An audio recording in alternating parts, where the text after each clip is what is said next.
Hi, my name is Shannon Reese. I'm a pastor here at Calvary Church, and I'm so glad that you've joined me tonight for Words of Wisdom.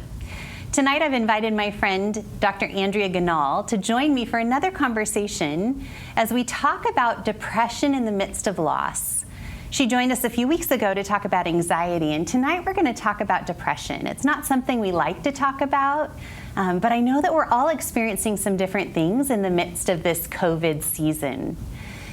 Dr. Andrea, Dr. Ganahl, Annie, I am so glad that you're here tonight because I think there are so many people who are experiencing feelings they've never experienced before, not quite sure what it is.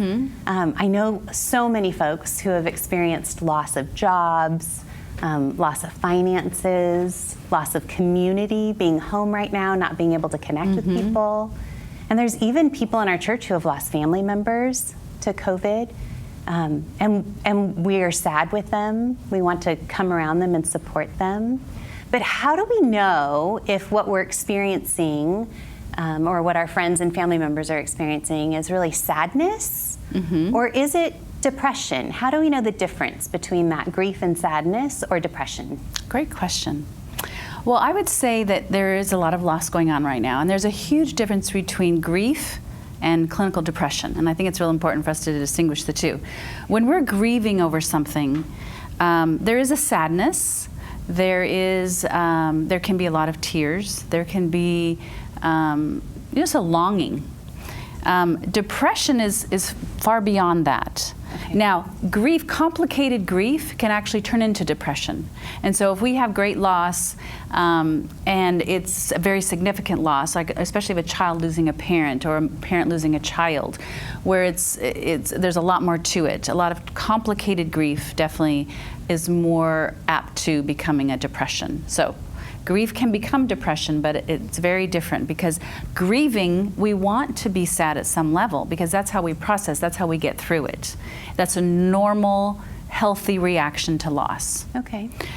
Depression is not necessarily a healthy response, right? So there becomes a clinical issue once it's kind of crossed a certain line. And so I think what you're asking is, what is the line? How do we know when we've crossed over to depression? What is that line? What does that look like? So, and I don't think there's a very clear line, but I can just tell you some of the symptoms of depression that would indicate that you're on the other side.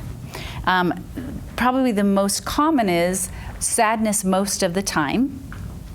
But then you're getting into this lack of desire to have pleasure, this lack of desire to do interesting or fun things that you used to love to do. Okay. You no longer are excited about life, excited about doing things that you normally would enjoy. So kind of this lack of interest is a key factor. There is a hyposomnia or hypersomnia. So you can't sleep at all, you have insomnia, you're not sleeping, or it could be where you're sleeping all the time. And so you're going to notice a significant change in your sleep. Is that something that is different just on the weekends, or is that something that affects you every day? It would be every day. Okay. Good point. And two, obviously, right, there's certain age groups that, their sleep patterns are very different. Yes. So it would be a significant change in sleep. Okay. You would also have a significant change in appetite. So it's either a lot of weight gain or weight loss. So that's another kind of key factor in depression is this change in either weight gain or weight loss. This not wanting to eat at all, having no appetite, or just being kind of ravenous. Okay. There would be, irritability. So for some people, especially children and adolescents, you're going to see anger, irritability. Now, you're going to see that in adults as well, but it's more common. A lot of people see children as not depressed because they're so angry. They think of, oh, my kid's got an anger issue. Whereas a lot of times, the sadness is replaced with anger. And so being aware of that, I think, is important, that sometimes a lot of anger is actually an indication of depression for some people, some adults, but especially children and adolescents. Which brings up this idea that children can get depressed. Absolutely. Teens get depressed, adults get depressed. What does it look like in addition to children and their anger being expressed, and that being a symptom of depression for them? Does it look different for teens and adults? So I would say it can look different. And so with adolescents and with children, you're probably going to see more irritability. You're going to see a lack of concentration. Okay. So they're going to really struggle in school. Now, I know a lot of these parents are homeschooling their kids. Everybody feels like they're struggling with school right now. I mean, seriously, you're going to be checking off all these things just because of, right, we can't go out and do the fun things. And so there's so many things that are happening. Yeah. And kids, sometimes you'll see guilt. There's a lot of guilt that you'll see in children when they're depressed. Self-esteem is very low for children that are depressed. Can be. Again, all these are can be. Sure. So you're going to see some self-esteem issues. You're going to see some guilt stuff possibly going on. You're going to see some irritability. Otherwise, a lot of the symptoms are the same. You still might see, this whole idea of the sleep issue, possibly the weight gain or weight loss, and even physical agitation. Kind of slow. They either become real lethargic and kind of slow, or they just get really tense and kind of irritated in their movement. Is depression something that's kind of situational, or is it something that's more long-term? So that varies. It can definitely be situational. So you can have, one of the causes of depression is trauma or a very challenging situation. So especially if it's an early trauma, you can oftentimes see depression later in adolescence or young adulthood. But also just a current challenging situation can cause depression. A very common causing issue is genetics. Depression can be very hereditary.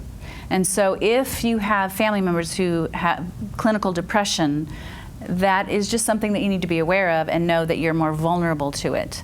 And so if you're having some of these symptoms and you have a family member such as a parent or a sibling, just knowing that there is definitely a genetic factor. And then challenging situations, loss can become a depression. Does that answer that question? I think it does. Yeah. If we're finding ourselves right now at home, unable to leave, surrounded by lots of people, or maybe all by ourselves because we live alone and we're not getting out like we used to, and we're finding ourselves checking a lot of the boxes that you've just mentioned, what can we do? What are some things that we can do for treatment if we're not even able to go to a doctor right now, but we think that this is something that would describe us? Okay. So I would say things that we can do at home would be, we need community. And I know that's challenging right now, but one of the first things that I would ask a client who's showing signs of depression or coming in for depression would be, what's your community? What is your social network? What is your social support? Because that's a huge piece in improving depression. And so connecting to people. Now I realize we don't have what's most important. When I'm talking about connection, it's not just you and I being on a Zoom or a FaceTime, because real connection, right, is we can physically touch, we can hug each other, we can just be physically close and have eye contact and all that stuff. So hopefully you have, if you live with family members, you have some physical contact and some real good connections. Not everyone has that. As a matter of fact, that could be getting harder and harder to have because everyone's getting a little frustrated with people they live with. And then there's obviously people who live alone. So the Zoom and the FaceTime that's what we have. And so that's what we need to do. We need to do as much of that as possible. I find it very comforting to do Zoom so I have a prayer group that I meet with regularly. And we have been meeting for 16 years. And now we're meeting through Zoom. So it's not the same. But when I see their faces, it still fills me up. And so to have, especially if you have a mother or grandmother that lives alone, try to FaceTime them if possible. So, or even go to their window and interact through a window so that they have on the phone, sense. Talk on the phone, Absolutely. But interact through a window. Yeah. And so as much of that kind of contact as possible is huge. The second thing that I think is super important is exercise. And I know there's a lot of people like, oh, there it goes, comes that exercise thing. You were here back a while ago and talked about exercise and anxiety, and now you're talking about exercise and depression. It's just a fact. Okay. It's true. And the thing is, research has proven that exercise is a huge benefit to improve depression. And so what happens when we're exercising, getting our heart rate up, it actually creates the mood altering chemicals in our brains. It makes us happy. Right. Yeah. It really is mood altering. And so when we get those endorphins and we get the serotonin and dopamine flowing, it's going to help with our mood. And so that's a huge piece. The problem is depressed people who are clinically depressed don't want to do anything. So that's what we can do to support people, is to try to help them get out and walk, again, do the social distancing, masks, all that we need to do, but to get out and get some exercise is a huge factor. I had a friend a long time ago with depression, and I remember her saying, it's doctor's orders, I have to get outside to walk for an hour a day. Absolutely. And I thought, how wonderful. Yeah, it's not just the physical exercise too, that they have actually found that being in nature actually improves mood. Green grass, green trees, being out in green, actually they've shown is helpful. Even if you watch it on TV, it can be helpful. Okay. So exercise. Watch nature and go out in nature and exercise. And then, I'm all for the thoughts, right? Yes. Captivating Tell us more our about thoughts. So if you look at cognitive behavioral theory, it states that our thoughts determine our feelings. Our thoughts determine our anxiety. Our thoughts determine our depression, our sad feelings. So if we can captivate those thoughts that are really negative or really sad, and evaluate those, kind of like what we talked about last time. So we captivate, evaluate, and then we renew our minds with thoughts that are much more positive. And so that's so huge. And I can't emphasize enough how important it is for us to renew our minds with the most positive we can. Now, I realize that's hard when we're depressed, but that's why we need other people to help us see the sun is shining today. I have life. I have lungs, and I have breath in my lungs today. To try to think of what is happening in the world and in your life that's positive, that you can probably be grateful for. And the gratitude journal is huge. I mean, those things seem so small, but they really are really big when it comes to improving our mood and improving the way we think, so that we can think not only Christ-like, but when we do think Christ-like, we are in a better place. So trying to captivate our thoughts and renew our minds is a huge piece that we can do at home. And go back to the other, we talked a lot more about that. So our last conversation, to kind of get a sense of how to do all of that. Yeah, I think too sometimes it's not just filling our minds with those positive things that we're either reading or watching or listening to, but it's eliminating those negative things, right? Those things that could be harmful or hurtful to us. When you go to the scriptures, what sort of scriptures do you go to when you're looking for that hope and that joy? For me, and I think hope is such a huge piece when it comes to depression, right? When I think of anxiety, I think of peace, how much we need peace when we're feeling really anxious. When we're feeling depressed and really sad, what I think of is we need joy, but also hope. So when I need hope, I oftentimes go to the Psalms. And I think of King David and how he so often just poured out his heart to God in the book of Psalms, all the different Psalms. He talked about his high highs and his low lows. And so I think we can get a lot from the Psalms. And there's hope in there. There's hope in the scriptures. There's hope in the New Testament of seeing the resurrection, that Christ did rise, and that we are, we have eternal life. And so there's a lot of things that are positive in that in the scriptures, because there's hope in there. I know for me, there have been times feeling all different sorts of feelings that the Psalms give words to those feelings. Oh, the Psalms, absolutely. And sometimes there's a section or a psalm that I land on for a season and just keep coming back to. Absolutely. Because I love how David doesn't just write about his own feelings, but so many times you can see him pivot and turn from, this is how I'm feeling, or this is what the cry of my heart is, but God, you are. Yeah. And then you read about who God is, and as we read about who God is, it should give us hope. Right, because we can be encouraged by the people that have come before us. And I think that we can be encouraged with Scripture because God sees us. God knows the number of hairs on our head. that He knows our name. I mean, there's so many scriptures that talk about that we are His precious pride and joy. Yeah. And so to find hope and just a sense of identity in Christ is important, I think. So one of the things that we really are about here is this idea of community and being in a group where you are known and where you can know others. And you just mentioned that that's a really wonderful way that you can work out your depression and be seeking community and relationships and that support system with others. What would you say to somebody in a group if they show up, they come and they meet someone in the group who's very depressed? Maybe they've said, I'm depressed, I'm struggling with depression, or maybe they're presenting in a way that, based on the things you shared with us tonight, we could hear and say, oh, it sounds like they're very depressed. How do we as a community come around that person and help them in their journey? Great question. I would say that, again, staying connected, to reach out to that person, because we want to be seen. Especially when we're depressed, we want to be seen and we want to be known.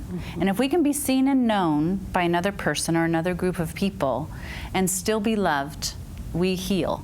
That is really where we heal, is to be known and still loved. And so the best thing we can do is reach out to people and connect with them. Now, I know that's different, it looks different right now because you can't just take them to coffee, you can't just go to the beach and enjoy a day together. So it is a lot more complicated, but you know, what we're going to be able to do, what we have to just do the best we can with what we have. Phone and calls, so, exactly. emails, reaching phone out calls, to them. right. And so to be connected, to ask them questions. I think a lot of people are afraid of depression. You know, we think about the different mental health issues. Depression is one that a lot of people are afraid of. Why do you think that is? Why do you think people are afraid of depression? I think there's a lot of reasons. One, I think if you're experiencing it, you feel so alone. I mean, that's part of what depression looks like, is you feel very I'm the only isolated. one. Right, you feel very isolated, very alone.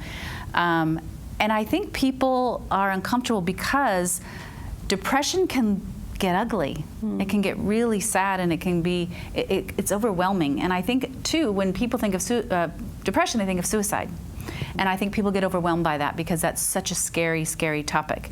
And people really do need to understand when people that are depressed are more vulnerable. And so we need to understand, what does that look like, that when you really need to be concerned? And maybe we can find time to talk about that. Absolutely. But as far as just being in a group, to ask questions, to ask direct questions. How are you feeling? What is happening in your life? Come alongside of them and really carry them as best you can. That's appropriate. I remember someone asked me one time, you know, my teenager just sits in bed. What am I supposed to do? It's obvious they're depressed. They just want to sit in bed and watch TV. And I said, get in your pajamas and go sit in bed and watch TV with them. And because what they need is, they need connection. They need to feel known and heard. And so to join them and just being there really can produce healing. And so to me, that's it, is just asking questions and allowing them to be real with you and let them be known and accept them for where they are. Now, we want to encourage them to do the steps because, right, they can't stay stuck there. So speaking truth is also important. And to encourage them, you know, if you can do an appropriate walk, getting them outside, getting them to exercise, for example. The other thing is find out what their support system is. Who's in their life? Who do they live with? Do you need to connect with other people if it's severe depression? Do you need to connect with other people in their life so that we know that they're safe and they have other people? And so, you know, ask them questions. Who do you talk to? Who do you spend time with? Those kinds of things. Just very direct. You need to be very direct. Okay. And we don't need to be afraid of it. We can just do the best we can. So you did mention the S word, suicide. Yes. And that can be very frightening Yes. for people, especially not just one-on-one, but also in a group setting if Sure. that comes up. Right. When do we need to seek more help or help somebody else seek more help than just what a Right. group could provide? So I would say when your depression, when all the symptoms I mentioned, and again, you don't have to have all of them. If you are feeling sad most of the time, if you don't want to get out of bed, and maybe you're not getting out of bed or not getting out of your pajamas, even though we can be in our pajamas all day, don't be in your pajamas all day. Get dressed. There is something about, right, getting up and getting dressed. Not necessarily every day, but we need to have a schedule. We need to do certain things because that helps us with our mood. So if you are not getting out of bed or you're not doing the things that you normally would do, and it's really starting to affect your everyday life, it's affecting your relationships, you need to seek help. And the reality is, even though there's a lot of therapists, maybe even most therapists aren't seeing people one-on-one, they are doing virtual. Most of the counseling departments out there are seeing people virtually. And so take it, do it, because depression is very treatable. So we want to do that. If you have someone, and this is especially true if you have a teenager, and it's true with anyone that's severely depressed, ask them about suicide. People are so afraid of the word. But I don't want to give them an idea. I don't want to give them the idea. No, trust me. If they're really depressed, they've thought about it. Okay. You would say, have you had any suicidal thoughts? Do you think of suicide? Do you think of hurting yourself? Be direct. Now, there are certain people who would, you've heard of I've heard people say to me so many times, oh my gosh, but my kid is so dramatic and I know she's just doing it for attention. I don't care. If someone says that I've thought about hurting myself, or and they have a plan and they have the means, you take it seriously every time. Now, someone who continues to do that and really is attention seeking, that's going to come out and that's going to need to be dealt with in counseling. But we have to always just assume, because if you're wrong, it's pretty devastating. Mm-hmm. And so you need to seek treatment. And if you truly believe someone is suicidal at that moment, you call 911 and you get someone out to evaluate them. Because then it's not on you. You don't have to be responsible to determine. There are professionals that come out and determine that for you. Okay. And so I would say take it seriously. Again, most people have suicidal thoughts at times. That doesn't mean that you're suicidal. A lot of people they're just really sick, just so tired of it. They're financially struggling, they've lost their job, all these horrible things are happening, and they just have a fleeting thought. But if you're really thinking about, I could do this and that kind of thing, then you need to get help, because there's help is out there and it works. And you did mention that exercise is as good as medication, but yes, medication is available. Medication is so beneficial for some people, because what happens is with depression is that it can become a chemical imbalance. Okay. And even prior to that, it still can be helpful, because what it does is it actually gets those mood-altering neurotransmitters working. And so it can definitely improve mood. And so once you even get it up a little bit, then you can kind of see the light of day, and then you start doing the other things that really help. And so medication, it doesn't have to be for a long time. It can be just to kind of get you up and out, and then you start living your life in a way that even helps the depression even more, improves your mood even more. And so there is nothing wrong with being on medication. It's very successful with treating depression. You need to see a doctor to do that. That is not my expertise. Okay, so a medical doctor. A medical doctor, a psychiatrist is ideal, because that's their that's what they specialize in. Mm-hmm. But medical doctors, your general practitioner, can also do that. And they have to find the right dose and the right type and all of that. So it's not for everybody. And I'm such a believer in any medication you take for mental health issues. You have to do the work. If you're just going to take the medication, then you're going to be stuck on medication, because you're not going to learn the coping skills. And so if you're going to take medication, I'm a strong believer in be in therapy and do the work, because you want to get off the medication. You have given me so many things to think about. Good. As I walk away from tonight, I think that if I find myself struggling with depression, or somebody else, to be finding myself in God's Word, to turn to the Psalms when I need to fill my mind with things that are positive mm-hmm. and pure, that I should get out and exercise, that I should seek community, and that ultimately, if I need it, to really seek some medical help. So I am so grateful for those tools, and taking our thoughts captive. The most important is taking those thoughts captive, evaluating them, and then reformulating what those new thoughts, the truth, should be. Yeah. So good. And I will plug my Instagram. Yes, please do. Because we talk so much about renewing our thoughts. And right now we're talking about kind of reframing things and how to find joy in our trials was the post today. That, you know, it's so much about our interpretation, how our mindset and our perspective, and using an eternal perspective, and so all kinds of great things I think that are helpful. So if somebody goes on Instagram, what are they going to search for? The Instagram is at Anxiety Breakers with an S. Okay. And then my Facebook is Dr. Andrea Ganahl. Okay. And then I have a website that, you know, has a lot of blogs that are helpful. So just encourage people, if they need additional help from what we've done tonight, that some of those things might be helpful. And then I know Calvary has an amazing program as well. We do. Thank you so much for being here tonight. Yeah, thanks for having me. If you're sitting at home and you would like some more resources and support, we would love to make those available to you. Check out calvarylife.org/care to begin investigating what Calvary has to offer through support groups, people who can come alongside you. We call them Stephen ministers, as well as our counseling department. Thank you so much for joining me.